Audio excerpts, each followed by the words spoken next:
Hello, and welcome to English for Everyone, where we practice real-life American English.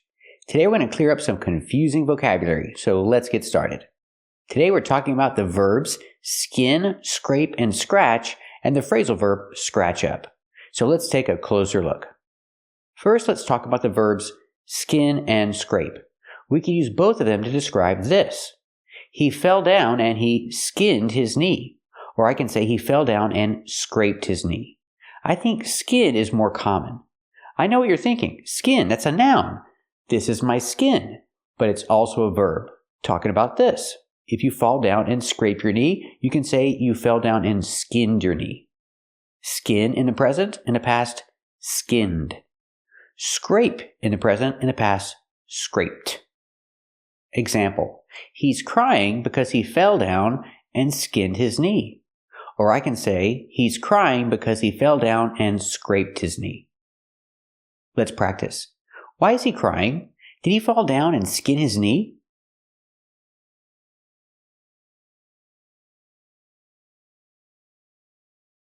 That's right. He's crying because he fell down and skinned his knee. Let's practice with scrape in the past. Scraped. Why is he crying? Did he fall down and scrape his knee?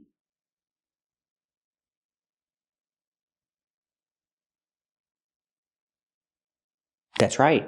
He's crying because he fell down and scraped his knee. Now let's talk more about the verb scrape. This is a scraper, and she's scraping the wall with a scraper. Let's practice. What is this thing called? Is it called a scraper? That's right. It's called a scraper. And what is she doing? Is she scraping the wall with a scraper?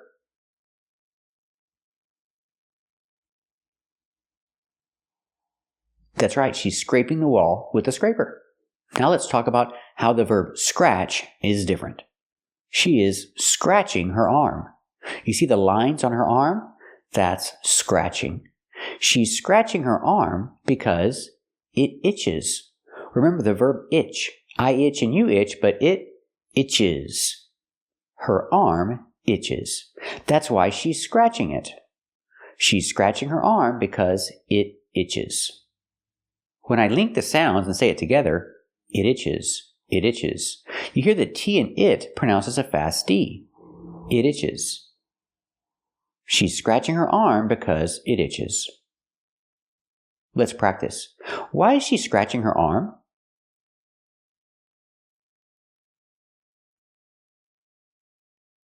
That's right, she's scratching her arm because it itches. Pronunciation. We hear she's scratching her. She's scratching her arm. Remember, her is not a stressed word, so we don't pronounce the H. You hear scratching her, scratching her. She's scratching her arm because it itches. And now look at her arm. Her arm is all scratched up. We use the phrasal verb scratch up when it's completely scratched. It's scratched all over. We say her arm is scratched up. Or I can express emphasis with all. Her arm is all scratched up. Because she scratched it a lot. Now her arm is all scratched up. Let's practice. Is her arm all scratched up? That's right, her arm is all scratched up. She needs to stop scratching it. Another example. The cat scratched her. Pronunciation, the cat scratched her.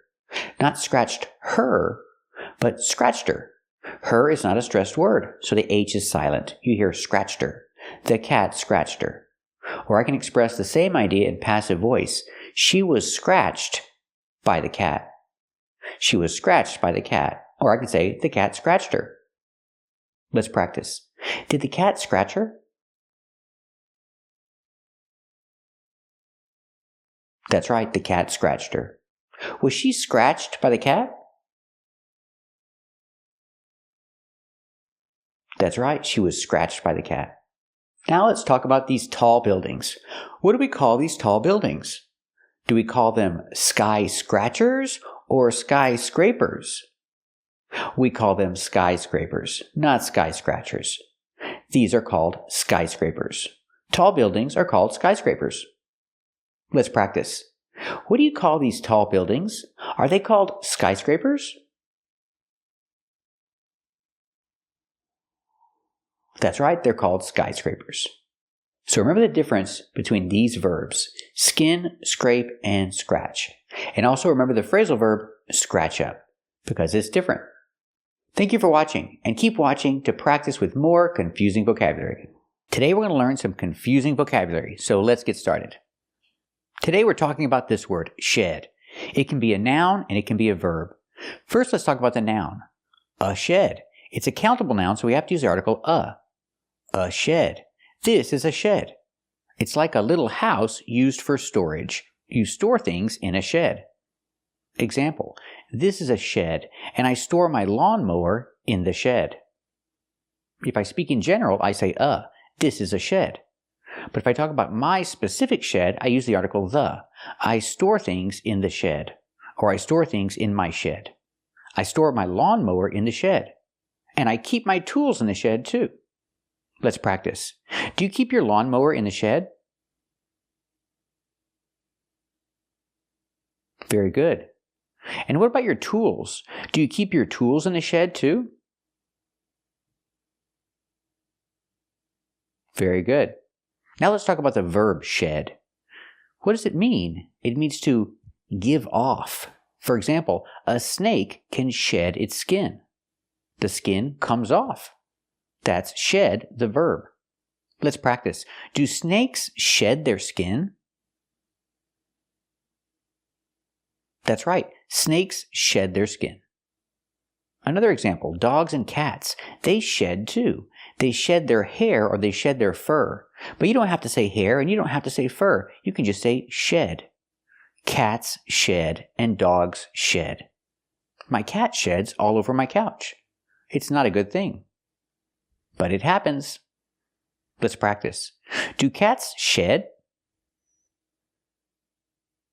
That's right, cats shed. And right now, is the cat shedding? That's right, the cat is shedding. You can also shed tears. It's the same idea. You're giving off tears. They're coming out of your body.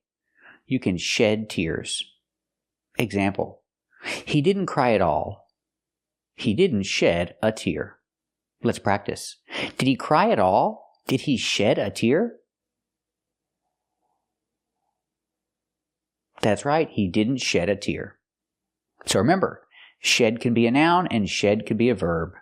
If it's a noun, it's countable, a shed, for storage. And the verb means to give off. And we can use it in different situations. Thank you for watching, and if you like this video, subscribe to our channel. And if you want to become a member, click the join button. And we'll see you next time.